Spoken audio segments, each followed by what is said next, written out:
Halo semuanya, hari ini yuk kita bedah sebuah pertanyaan yang sebenarnya fundamental banget yang pernah ditanyain langsung ke Yesus. Dari semua perintah Tuhan, mana sih yang paling penting? Jawabannya ternyata menyederhanakan semuanya jadi satu prinsip inti yang luar biasa. Coba deh kita bayangin situasinya. Ada seorang ahli Taurat, orang yang hidupnya itu ya buat mempelajari ratusan hukum dan aturan. Datang ke Yesus, dia nggak nanya yang ribet-ribet atau teknis, tapi langsung ke jantungnya masalah. Hukum manakah yang paling utama? Ini pertanyaan kelas berat loh. Dan ini dia jawaban Yesus. Bukan cuma satu, tapi dua perintah yang ternyata nggak bisa dipisahkan. Yang pertama, itu hubungannya vertikal, ke atas, kepada Tuhan. Dan yang kedua, horizontal, ke samping, ke sesama kita. Ini bukan sekedar jawaban biasa. Ini adalah fondasi dari semua hal. Yuk kita gali lebih dalam.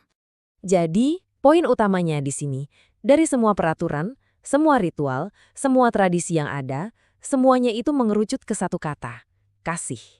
Seakan-akan Yesus bilang, lupakan kerumitannya, intinya cuma satu ini. Inilah motor penggerak dari seluruh kehidupan iman kita.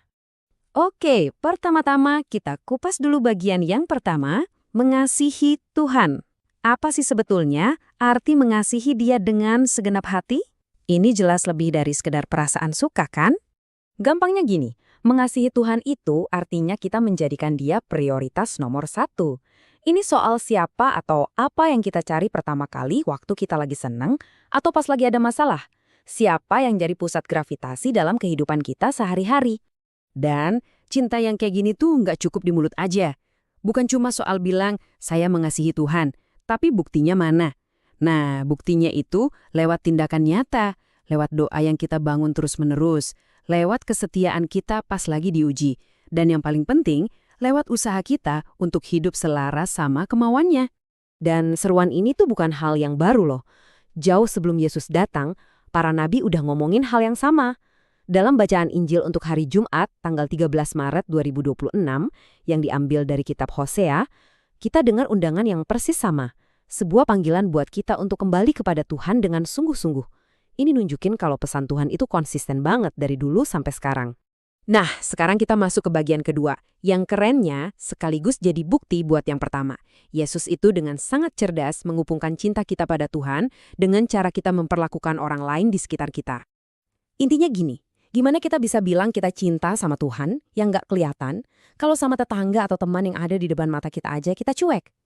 Cinta kita pada Tuhan itu diuji dan dibuktikan lewat tindakan kita. Dengan gak nyakitin orang lain, dengan peduli sama orang di sekitar, dan dengan membuka hati buat mereka yang lagi butuh bantuan. Bunda Teresa itu ngerangkumnya pas banget.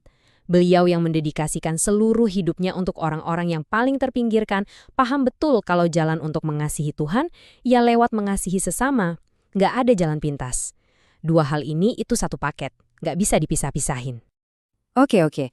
Ini semua mungkin kedengerannya gede banget ya, mengasihi semua orang. Agak berat gitu.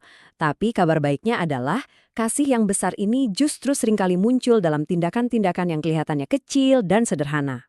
Coba deh kita pecah jadi lebih simpel. Kasih itu bisa sesederhana ngasih kata-kata yang baik, yang membangun semangat.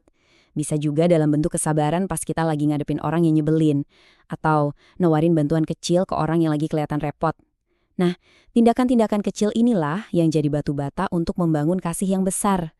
Dan ini tuh relevan banget apalagi di masa Prapaskah. Anggap aja masa ini tuh kayak waktu kita pergi ke gym spiritual. Kita sengaja meluangkan waktu untuk melatih hati kita biar jadi lebih kuat dalam mengasihi, lebih peka, dan lebih murah hati. Jadi setelah kita ngobrolin semua ini, yuk kita coba bawa semuanya ke dalam diri kita masing-masing.